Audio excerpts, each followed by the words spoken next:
നമസ്കാരം.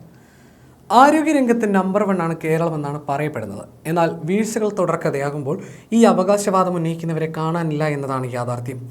ചികിത്സാ പിഴ മൂലം ദുരിതത്തിലായവരുടെ ഒരു പട്ടിക തന്നെ ഉണ്ടാകും ഒരുപക്ഷെ ഈ സർക്കാരിൻ്റെ കാലത്ത് പ്രത്യേകമായി എടുത്തു പറയാൻ. അക്കൂട്ടത്തിലേക്ക് ഏറ്റവും ഒടുവിൽ ചേർത്ത് വെക്കാവുന്നതാണ് തിരുവനന്തപുരം വിളപ്പിൽശാലയിലെ യുവാവിൻ്റെ മരണവും. വിളപ്പിൽശാല കാവിൻപുറം സ്വദേശി പി ബിസ്മിറാണ് കഴിഞ്ഞ തിങ്കളാഴ്ച മരിച്ചത്. കടുത്ത ശ്വാസമുട്ടലിനെ തുടർന്ന് വിളപ്പിൽശാല സാമൂഹ്യ ആരോഗ്യ കേന്ദ്രത്തിലെത്തിയ ബിസ്മിറിനെ പ്രാഥമിക ചികിത്സ നൽകാതെ മെഡിക്കൽ കോളേജിലേക്ക് പറഞ്ഞയച്ചു എന്നാണ് കുടുംബത്തിന്റെ പരാതി. ബിസ്മിർ സാമൂഹ്യ ആരോഗ്യ കേന്ദ്രത്തിലെത്തിയ CCTV ദൃശ്യങ്ങൾ പുറത്തു വന്നിട്ടുണ്ട്. ഇതോടെ അധികൃതരുടെ വീഴ്ചയും വ്യക്തമാവുകയാണ്. മരണപ്പെട്ട ബിസ്മിർ ആശുപത്രിയിൽ ഏറെ അസ്വസ്ഥനായി നിൽക്കുന്നത് ദൃശ്യങ്ങളിൽ കാണാൻ സാധിക്കും. തിങ്കളാഴ്ച പുലർച്ചെ കടുത്ത ശ്വാസമുട്ടലിനെ തുടർന്ന് വിളപ്പിൽശാല സാമൂഹ്യ ആരോഗ്യ കേന്ദ്രത്തിലെത്തിയ ബിസ്മിറിന്റെ ദൃശ്യങ്ങളാണ് പുറത്തു വന്നത്. ശ്വാസം കിട്ടാതെ ബിസ്മിർ ബുദ്ധിമുട്ടുന്നതും ഭാര്യ ജാസ്മിൻ വെപ്രാളപ്പെടുന്നതുമെല്ലാം ഈ ദൃശ്യങ്ങളിൽ വ്യക്തമാണ്. 2 മിനിറ്റോളം കാത്തിരുന്ന ശേഷം ബിസ്മിർ സാമൂഹ്യ ആരോഗ്യ കേന്ദ്രത്തിന്റെ അകത്തേക്ക് കയറുന്നതും കാണാം. ഇതിനുശേഷം എന്ത് സംഭവിച്ചുവെന്ന് വ്യക്തമല്ല. ബിസ്മിറിനെ ഡ്യൂട്ടി ഡോക്ടർ പരിശോധിച്ചെങ്കിലും പ്രാഥമിക ചികിത്സയൊന്നും നൽകാതെ മെഡിക്കൽ കോളേജിലേക്ക് പോകാൻ ആവശ്യപ്പെട്ടുവെന്നാണ് കുടുംബത്തിന്റെ ആരോപണം. ആംബുലൻസിൽ മെഡിക്കൽ കോളേജിൽ എത്തിച്ചപ്പോഴേക്കും ബിസ്മിർ മരിച്ചിരുന്നു. ആശുപത്രിയിൽ വാതിലുകളെല്ലാം അടച്ചിട്ടിരിക്കുകയായിരുന്നുവെന്നും നിരവധി തവണ വിളിച്ചതിനും കോളിംഗ് ബെൽ അടിച്ചതിനും ശേഷമാണ് ഡോക്ടർ പുറത്തേക്ക് വന്നതെന്നാണ് പരാതിയിൽ പറയുന്നത്. എന്നിട്ടും പ്രാഥമിക ചികിത്സ പോലും നൽകിയില്ല എന്നതാണ് ഭാര്യ ജാസ്മിൻ്റെ പരാതി. വിഷയത്തിൽ പ്രതികരണവുമായി രംഗത്തെത്തിയിരിക്കുകയാണ് കൽപ്പറ്റ MLA T സിദ്ദിഖ്.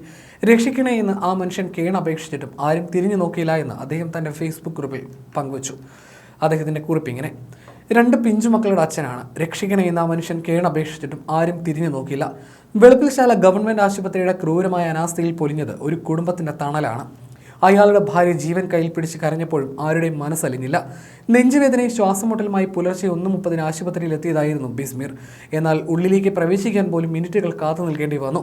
വേദന കൊണ്ട് പൊളഞ്ഞപ്പോഴും കൃത്യമായ ചികിത്സ നൽകാനോ പ്രാഥമിക ശുശ്രൂഷകൾ നൽകാനോ അവിടെ ഉണ്ടായിരുന്നവർ തയ്യാറായില്ല എന്ന് ഭാര്യ സുബേദ കണ്ണീരോടെ പറഞ്ഞത് വെറും ഒരു വൈകാരിക വാക്കല്ലെന്ന് CCTV ദൃശ്യം കണ്ടവർക്ക് ബോധ്യമാകും. ആശുപത്രിയുടെ ഗേറ്റ് പോലും തുറന്നു കൊടുക്കാൻ മടി കാണിച്ചവർ അവസാനം ഒരു കസേരയിലിരുത്തി ചോദ്യങ്ങൾ ചോദിച്ച് ഗോൾഡൻ അവർ കളഞ്ഞു കുളിച്ചു. നിർണായക സമയം നഷ്ടപ്പെടുന്നത് ജീവൻ നഷ്ടപ്പെടുന്നതിന് തുല്യമാണ്. ലൈഫ് സേവിംഗ് ഫസ്റ്റ് എയ്ഡ് അല്ലെങ്കിൽ CPR നൽകാനോ ഡോക്ടറോ നേഴ്സുമാരോ തയ്യാറായില്ല. മെഡിക്കൽ കോളേജിലേക്ക് മാറ്റാൻ നിർദ്ദേശപ്പോഴും ആംബുലൻസിൽ കൂടെ പോകാൻ ഒരാൾ പോലും ഇല്ലായിരുന്നു. ഒടുവിൽ മെഡിക്കൽ കോളേജിൽ എത്തും മുൻപേ മക്കളുടെ മുഖങ്ങൾ ഓർത്ത് ആ ജീവൻ ആംബുലൻസിൽ പൊലിഞ്ഞു. പ്രിയതമയുടെ നിലവിളിയും കണ്ണീരും സാക്ഷി. അത്യാഹിത ചികിത്സ എന്നത് ദയോ ഉപകാരമോ അല്ല, അത് ഓരോ പൗരൻ്റെയും അടിസ്ഥാന അവകാശമാണ്. നെഞ്ചുവേദനയുമായി എത്തുന്ന രോഗിക്ക് പ്രാഥമിക പരിശോധന, CPR, ആവശ്യമായ മരുന്നുകൾ, പരിശീലനം ലഭിച്ച ആരോഗ്യ പ്രവർത്തകരുടെ സാന്നിധ്യം ഇവ ലഭ്യമാകണം. ഇവയില്ലെങ്കിൽ അത് സിസ്റ്റത്തിൻ്റെ പരാജയമാണ്, അതിനെ നയിക്കുന്നവരുടെ പരാജയമാണ്. മെഡിക്കൽ കോളേജിലേക്ക് റെഫർ ചെയ്തതുകൊണ്ട് മാത്രം ഒരു ആശുപത്രിക്ക് ഉത്തരവാദിത്തം അവസാനിക്കുന്നില്ല.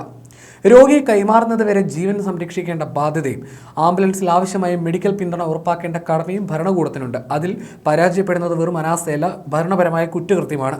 ഇത്തരമൊരു മരണത്തിന് ശേഷം പതിവ് പ്രസ്താവനകളും അന്വേഷണ വാഗ്ദാനങ്ങളും മതിയാകില്ല.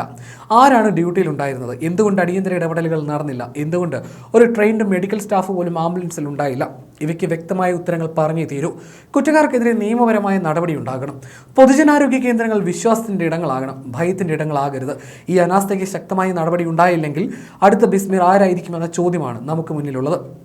ഇനിയൊരു കുടുംബത്തിനും ഇങ്ങനൊരു പുലർച്ചെ അനുഭവിക്കേണ്ടി വരരുത്. പൊതുജനാരോഗ്യം വെറും ഒരു പ്രസംഗ വിഷയമല്ല, അത് മനുഷ്യജീവൻ്റെ വിലയുള്ള വളരെ ഗൗരവമേറിയ കാര്യമാണെന്ന് പറഞ്ഞാണ് അദ്ദേഹം തൻ്റെ കുറിപ്പ് അവസാനിപ്പിക്കുന്നത്. അതേസമയം രോഗിയുടെ നില മോശമായതിനാലാണ് മെഡിക്കൽ കോളേജിലേക്ക് അയച്ചതെന്നായിരുന്നു ആശുപത്രി അധികൃതർ നൽകിയ വിശദീകരണം.